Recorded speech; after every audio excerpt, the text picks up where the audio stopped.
Di 270 daerah hari ini diselenggarakan pemilihan kepala daerah atau pilkada. Apakah tadi pagi teman-teman sudah menerima amplop gitu ya untuk memilih calon pemimpin daerah, calon bupati, wali kota atau gubernurnya? Assalamualaikum warahmatullahi wabarakatuh. Halo, apa kabar sahabat MOC, sahabat Mas Oji Channel dimanapun teman-teman saat ini berada. Jumpa kembali, bertemu lagi kita dalam silaturahmi kita di channel yang kita kembangkan, Mas Oji Channel. Dan saya selalu mendoakan buat teman-teman agar tetap dalam kondisi yang sehat, masih bersemangat, dan dimudahkan dalam segala urusannya. Terima kasih kesetiaan teman-teman, masih bersama dengan Mas Oji Channel, MOC, teman berbagi motivasi dan inspirasi. Dan hari ini 9 Desember 2020, apa yang terjadi? Hari ini hari spesial karena di 270 daerah hari ini diselenggarakan pemilihan kepala daerah atau pilkada. Dan alhamdulillah teman-teman semuanya, hari ini kita kembali ingin sharing. Sharingnya terkait dengan pilkada. Pilkada 2020 dan pemimpin yang jujur. Yuk kita simak.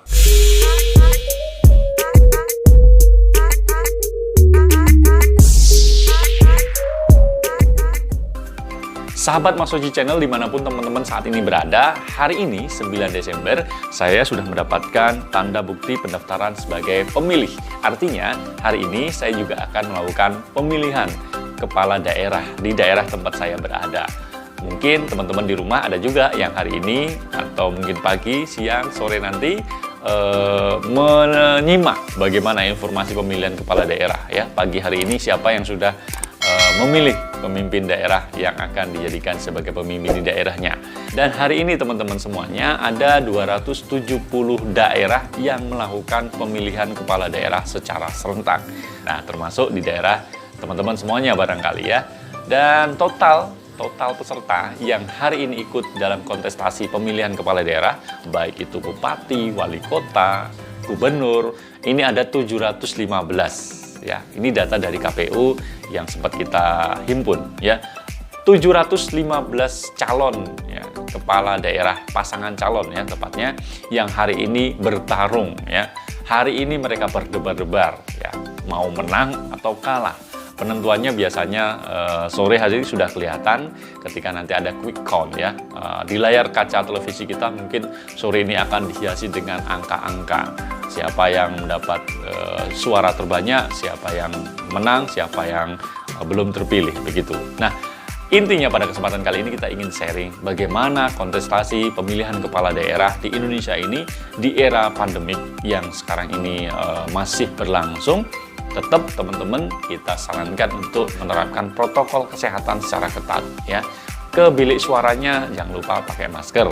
Nah, ini penting. Kemudian jangan lupa untuk selalu mencuci tangan, menjaga kerumunan ya, jaga jarak dari kerumunan agar teman-teman semuanya terhindar atau menjaga diri dari adanya wabah pandemi COVID-19.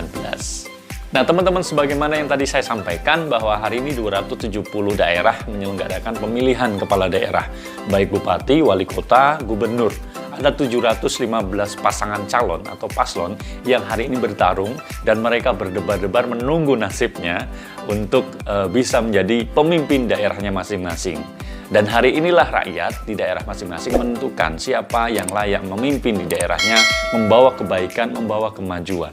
Nah, tetapi teman-teman, ironisnya, hal-hal yang sudah menjadi klasik sepertinya permasalahan pilkada ataupun pemilu di Indonesia ini adalah adanya politik uang. Nah, mungkin tadi pagi di daerah teman-teman ada yang disebut sebagai serangan fajar. Serangan fajar di dalam dunia politik Indonesia seperti sesuatu cerita yang klasik yang setiap ada pemilihan kepala daerah, pemilihan anggota legislatif DPR, pemilihan presiden bahkan, atau pemilu pada umumnya selalu terdengar isu tentang politik uang atau kalau di kampung istilahnya disebut dengan serangan fajar. Nah, disinilah sisi ironisnya di mana kita ingin mencari pemimpin yang jujur, pemimpin yang adil, tetapi prosesnya itu kadang-kadang tidak jujur atau tidak sesuai dengan ketentuan yang diharapkan. Nah, maka pemimpin yang jujur teman-teman semuanya itu lahir dari proses pemilihan yang jujur. Di channel ini kemarin belum lama kita membahas tentang adanya kasus dugaan korupsi yang dilakukan oleh para pejabat ya selevel menteri, dan tidak menutup kemungkinan ya para kepala daerah juga pastinya ya memiliki potensi yang serupa untuk tidak jujur dengan adanya kasus-kasus korupsi. Belum lama kita mendapat informasi ada penangkapan OTT dari kepala daerah, yaitu Bupati Banggai Laut di Sulawesi Tengah kalau tidak salah, juga terlibat di dalam praktek ketidakjujuran. Inilah ironi atau cerminan yang terjadi di negara kita, di mana sulit sekali mencari pemimpin yang jujur.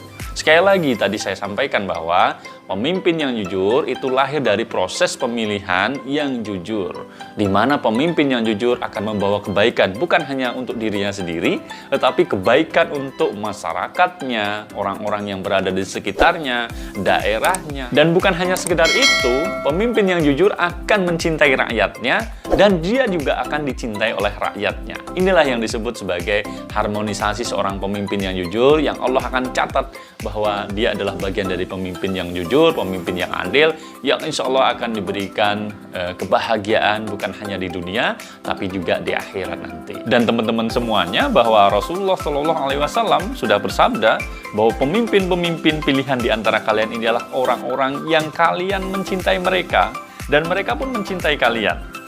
Juga yang kalian mendoakan kebaikan untuk mereka, dan mereka pun mendoakan kebaikan untuk kalian. Nah, adapun pemimpin-pemimpin yang jahat ini yang disabdakan Rasulullah, di antara kalian adalah orang-orang yang kalian tidak menyukai mereka dan mereka pun tidak menyukai kalian. Juga yang kalian mencela mereka dan mereka pun mencela kalian. Nah, itu tadi Rasulullah dengan tuntunannya bagaimana tentang pemimpin yang jujur, dan harapannya kita memakai hati nurani untuk betul-betul memilih pemimpin-pemimpin ini dengan konsep kejujuran. Nah, sementara teman-teman semuanya, hari ini kita dihadapkan pada sebuah ironi cerminan politik uang yang merajalela di daerah-daerah di negara kita ini. Adanya istilah serangan fajar seperti tadi kita sampaikan, itu menjadi sesuatu yang kayaknya sebuah budaya sepertinya ya. Bahkan ada sebagian menganggap ini iyalah politik uang itu budaya kok. Kalau enggak pakai politik uang nggak bakalan menang. Nah, kan ada istilah seperti itu ya. Jadi ada juga yang mengatakan politik uang itu bagian dari biaya berpolitik atau biaya menjadi seorang pemimpin ya. Apapun itu alasannya, bahwa politik uang itu adalah cerminan dari ketidakjujuran yang dilakukan oleh calon-calon pemimpin kita untuk bisa meraup suara agar diberikan kepercayaan menjadi pemimpin. Bagi kita ya, seorang yang memiliki hak pemilihan, hak pilih, tentu kita berharap agar menghindari mereka-mereka yang tidak jujur tersebut. Nah, tapi ini ironis karena sudah menjadi seperti budaya di dalam negeri kita. Tapi bagi saya ya, politik uang meskipun sebagian menganggap itu sebagai sebuah budaya, bagi saya ini bukan sebuah budaya ya. Jadi politik uang itu merendahkan martabat kemanusiaan kita, jauh dari nilai-nilai budaya. Nilai-nilai budaya dan nilai-nilai yang luhur, bermartabat dengan karakter ya yang ada, sehingga bisa menjadikan karakter etika itu menjadi sebuah sendi-sendi dalam kehidupan masyarakat. Ini nilai budaya yang sebenarnya. Tetapi politik uang ini menafikan nilai-nilai itu. Tidak ada karakter-karakter luhur yang ada di negara kita. Sehingga bukan alasan bagi kita untuk menjadikan politik uang sebagai nilai-nilai budaya di masyarakat. Yang betul adalah itu adalah budaya buruk, budaya negatif yang harus kita hindari, harus kita perangi.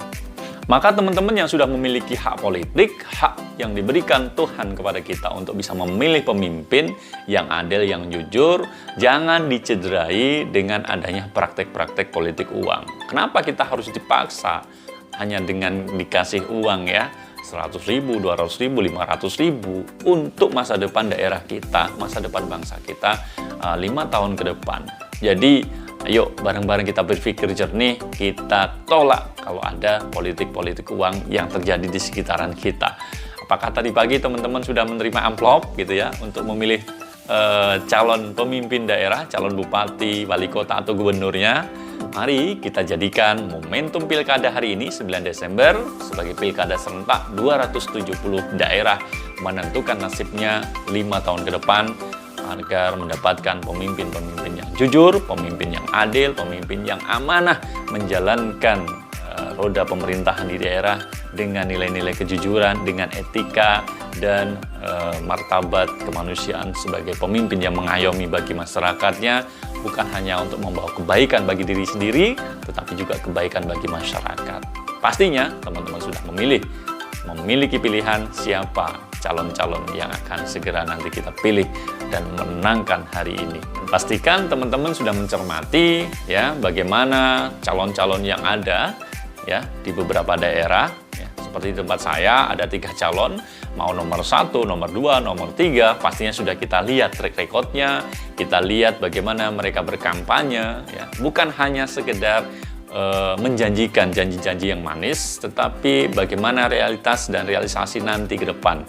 Sehingga pastikan teman-teman tidak terkecoh atau istilahnya beli kucing dalam karung. Ya, setelah kita pilih, dalam beberapa waktu kemudian ditangkap KPK karena kasus korupsi.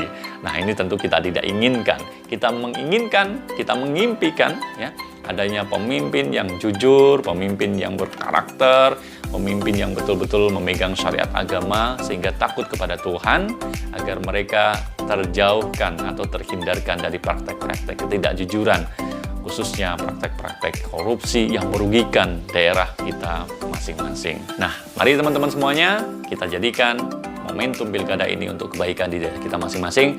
Jangan sampai kita tidak memilih, ya. Pastikan pilihan kita adalah pemimpin-pemimpin yang jujur untuk bisa membangun daerah kita, membangun bangsa kita. Demikian teman-teman, mudah-mudahan sedikit ini yang kita sharingkan bermanfaat dan selamat memilih, selamat menentukan pilihan daerah masing-masing. Mudah-mudahan kita mendapatkan pemimpin-pemimpin yang adil, pemimpin-pemimpin yang jujur. Oke, terima kasih teman-teman semuanya atas kebersamaan, atas dukungan, support dari channel yang kita kembangkan kali ini.